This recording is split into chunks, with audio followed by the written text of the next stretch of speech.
On this episode, what to do when you get one of these on your phone. Can you focus? Can you see it? Maybe not.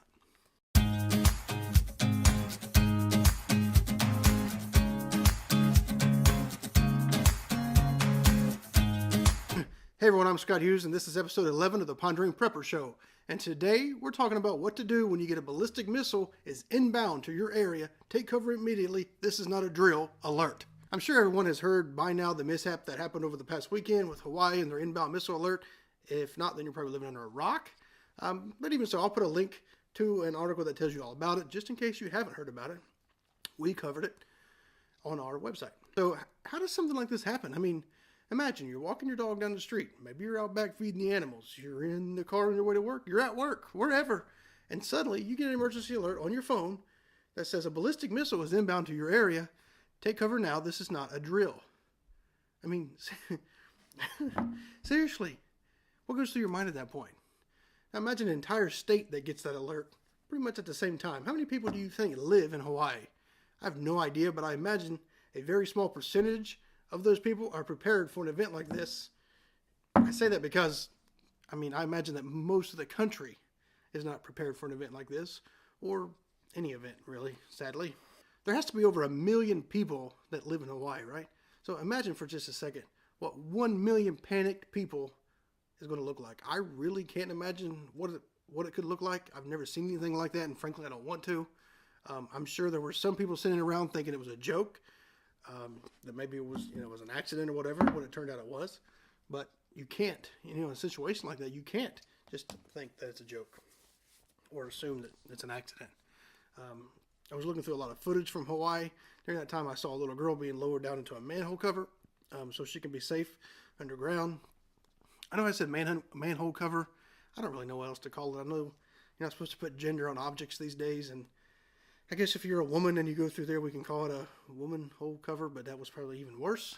So it's a sewer access port. There we go, sewer access port. She was being lowered down into a sewer access port so she could be safe. So how does this happen? After some research, it's actually pretty simple. You see, there's a computer out there where the alert system lives, and on the screen, you choose to send the alert. There's literally a menu of alerts, and you click the one you want. Imagine if you go to Craigslist right now and you're looking for a car, you see a list of links with cars. That's pretty much what it looked like. Just a link. Now, the test alert system link and the actual threat link were like right next to each other. That sounds like a good idea, right? You're getting ready to send the test out, you sneeze, you cough, a hiccup, somebody bumps in the back of your chair, and at the very second that you're clicking test, you move, and boom. We have an inbound missile alert sent to the entire state, wherever that is. Of course, that wasn't the case this time. It was a routine shift change. I guess they tested every time, so I'm guessing 3 times a day it gets clicked.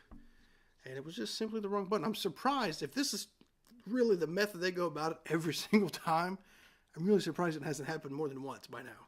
Of course, within the next day or the couple days afterwards, Japan did the same thing. So maybe that's going to be the thing for 2018. We're just going to send off, alerts to panic the state. Hey, that's a good idea. So this particular alert went out around 8:07, I think they said. It was canceled 28 minutes later.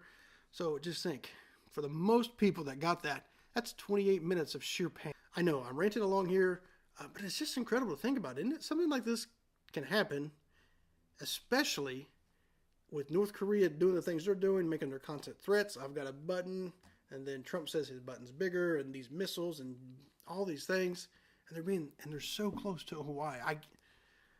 I just can't imagine. Anyway, let's get into today's show. But first, look at this hat. Wait a minute, can you see? Look, I got a matching hoodie. I'm just saying.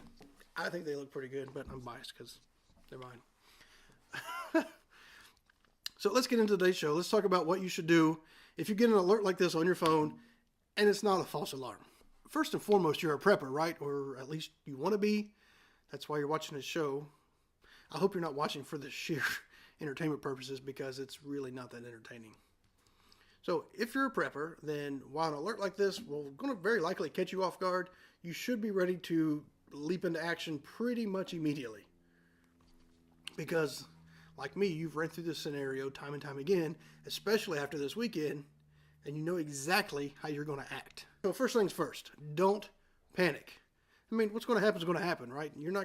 There's no need to panic. The missile's going to hit where it's going to hit, and there's nothing you can do about it. So you need to realize you probably only have a few minutes here, maybe 10 to 20 minutes, depending on how long the missile's been in the air and how long it took them to detect it, and then figure out where it's going or where it's headed, and then send the alert out. 20 minutes tops is probably what you have. So when you think about how much time you have, you may have to be a little selfish here. And I know we all want to save everybody that's around us, or at least we want to save those that we're close to, the ones we love and care about. But if you get this alert and you're at work, you probably won't have time to rush home, gather everybody up, get the gear, and get downstairs or underground or wherever it is you're going to take shelter.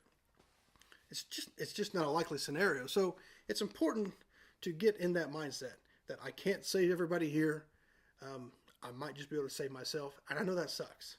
I personally work 30 minutes away from my house, and my kids go to school 20 minutes in the opposite direction. So the chances of me getting that alert and getting home are pretty much zero, and the chances of me getting that alert and getting to one of the kids' schools, pretty much zero. So get in the mindset that you can't save everybody, and you're probably going to have to worry about yourself at this point, unless you're with the people that you love and care about. That's cool. But on the off chance that you're not, which is actually a good chance that you probably won't be, you need to train those people. Teach and train those people how to get into that mindset, how to react in these situations, and what to do. Say, here's my game plan. This should be your game plan, or let's put a game plan together for you. Okay, speaking of game plan, let's talk about what you should do in these cases. First, realize there are 3 factors for protecting yourself from radiation and fallout during a nuclear attack, and that's what we're assuming a missile coming to us, the United States, is going to be. With the threats from North Korea, we're just assuming that we're assuming that they're probably the ones that are going to launch it. It's headed this way, and it's probably a nuke. So those 3 factors are distance, shielding, and time. Let's cover distance first. Obviously, the further underground you can be, the better off you will be. If you can get underground, then by all means do so. Even if it's just a basement and there's nothing but wood flooring above you, it's better than nothing. Maybe it's a lower level of an office building. That's a little bit better because chances are there's cement above you. The thicker the walls, the better off you'll be. The more material between you and the surface, the better off you're going to be. The fallout poses the greatest threat to people during the first 2 weeks. After 2 weeks, the radiation will have declined to around 1% of its initial level. This can be different based on the size of the warhead and how close you are to the blast. So step 1 here is to get underground regardless of where you are. You'll likely have no idea where the missile is going to hit, so you just assume the worst, and it's going to hit where you're at. So get as far underground as you possibly can. If you can do so quickly, find a local official, a cop, heck, maybe even a security guard, someone that's going to know about the area and maybe the building you're in, and ask them if they know the whereabouts of a fallout shelter. Is there one close? How far away is it? How do I get there? Then you can stop and think, okay, it's been 8 minutes since I got that alert. Can I get to that shelter? In 2 minutes. I would say 10 minutes is I don't know. I wouldn't go over 10 minutes. I would assume I have 10 minutes or less so that I can make sure whatever I want to get done, it gets done immediately. While we're talking about fallout shelters, it's a good idea to go ahead, like today, right now, and learn your area. Learn if your area has any shelters around. I know a couple around in our town where I live. I'm not sure how crowded they'd be because I don't know how many people in my area know about them. Probably not many. That's probably a thing that not a lot of people educate themselves on. So I would say even the people that do know about them probably are going to see that alert like half of the rest of the population as a joke and not head to the shelter. Probably just going to think of it as a joke. Or you got some of the people that are going to just be in panic mode and not think of the shelter. So maybe go into a place like that where it's there for that purpose, and either people don't know about it, or they're taking a joke so they're not going, or they're just in panic mode and they're not thinking about it. Maybe there's going to be nobody there.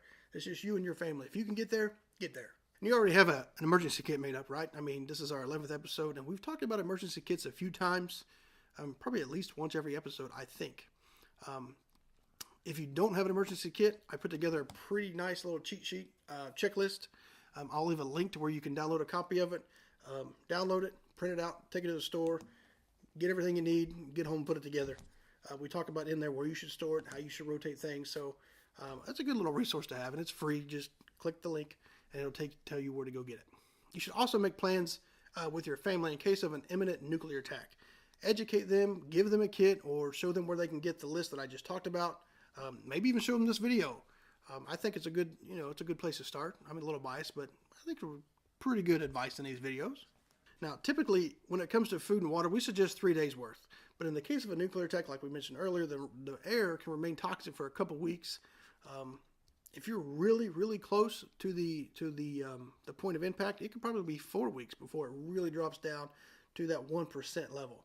So you're going to need a lot more food and water. So take that into consideration when you think how many people you're going to want to support in your underground bunker, and how much food and water you're going to need. Look, I don't want to be all doom and gloom here or the bearer of bad news, but if you're at the point of impact and you're not pretty far underground, then you're pretty well toast. Like I said before, when you get an alert like this on your phone, you have no idea where the missile is headed other than it's coming towards your area. So do everything you can right at that very moment to get underground. Or go if you think it's a joke, or you don't have the means of going underground, or you just don't feel like it's worth it, head to the rooftop and watch the show. It'll be over soon. If you can make it home and get in your safe room, by all means, go ahead and give it a shot. I mean, your odds of survival are probably better off if you're in a place that you've designated to survive such an event. You designed it. It's got your stuff in it, your water, your food, the things that you put in there specifically for you and your family.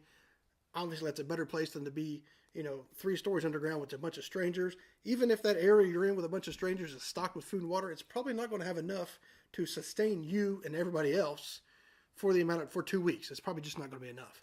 So if you can get to the place that you designed, by all means, go for it. Get there. If you find yourself outside during the blast and you didn't die, good job. But you're probably being exposed to radiation. So it's important to take action very quickly here. You want to jump in the shower, use soap and water as fast as you can. Do not scrub or scratch. It's just going to get the radiation into your skin. Be sure to wash your hair with shampoo and soap, and do not use conditioner. Look, no one's going to give a crap if you have silky, smooth, soft hair. But the real reason you don't use conditioner is because it's going to bind the radiation material to your hair, making it really hard to get out. And it's important here to get that stuff off and out as fast as possible. All right, guys, I think that's going to do it for this episode of the Pondering Prepper. I'm going to leave a link where you can download the checklist that I talked about earlier. It's a pretty good resource. Like I said, download it, print it, and take it to the store. Make sure you get everything that's on there and store it like how we talked about storing it. I'm also going to leave a link to Volume 1 and Volume 2 of Survival Notes. I've got one right here. We talk about EMP preparedness in Volume 1, and it could be good in the event of a ballistic missile. It can knock out a lot of things. We also talk about blizzard preparedness in Volume 2, which we're in the dead of winter. It's a good time to get that under control. And I'm also, if you like the hats, if you like the hoodie, can't really see it, I'm going to leave a link to an apparel shop page where you can get these hoodies, you can get these hats. We also have a couple other designs there. We have t-shirts there. We really do appreciate everybody's support of the show. The guides are $10. They're just $10. I mean, $10 plus shipping. I think it's $12.95. It's $10 plus $2, $2.95 for shipping. It's really, really a great deal on those. We appreciate everybody's support here. We thank you for watching. Go grab you a hat. Show off the Freedom Prepper logo. I'd love to see people sporting that. One more time, thanks again for watching. I hope you enjoyed this episode. If you did, hit that like button. If you're watching this on YouTube, hit that subscribe button. And be sure to share this with anyone you think might find it useful. Until next time, stay always ready, my friends. Take care.